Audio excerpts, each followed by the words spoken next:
Hello everyone, today I will discuss the importance of inclusion in early childhood education and care. This presentation will focus on how educators can create inclusive environment to support the participation, belonging, rights, and well-being of children with disability and diverse learning and developmental needs. I will also explain the role of legislation, research-informed practice, and responsive teaching strategy in promoting equitable outcomes for all children.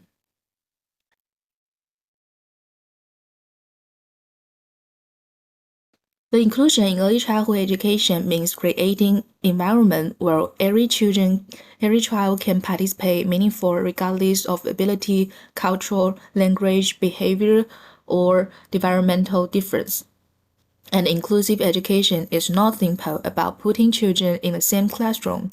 It requires educators to remove barriers that hinder participation and learning.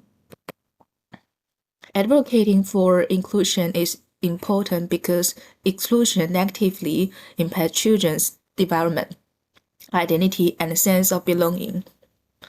However, contemporary education framework recognize inclusion as both ethical responsibility and human rights.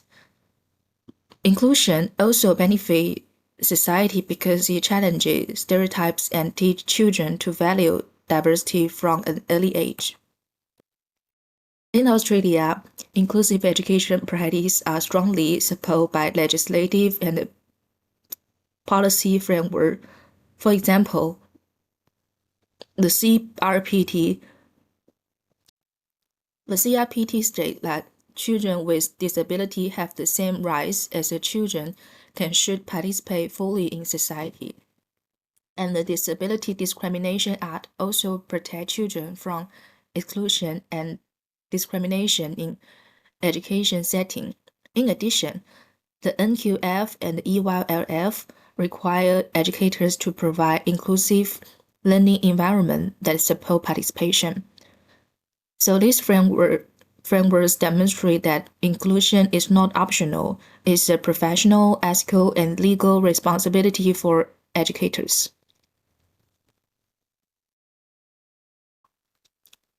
Importantly, inclusion also benefits typically developing children.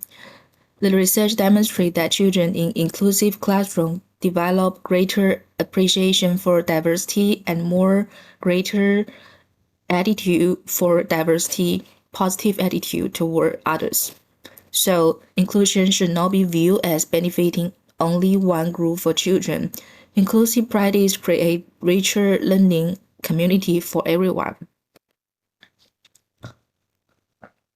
The inclusive environment are intentionally designed to remove barriers to participation. Educators should consider how physical space, routines, and communication systems can either support or exclude children.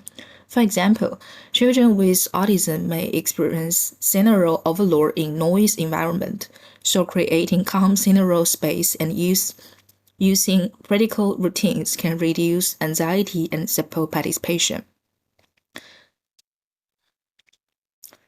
And interactional practice are just as important as physical environment.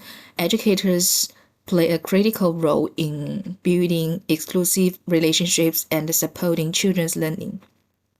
So the responsive teaching means observing children carefully and adapting teaching approach to meet individual needs. For example, children with ADHD may struggle with long periods of sitting still, so movement breaks and hands-on learning experience can support engagement. Inclusion is fundamental to quality early childhood education. Educators have an important responsibility to advocate for children's rights and challenge barriers that prevent participation. Thank you.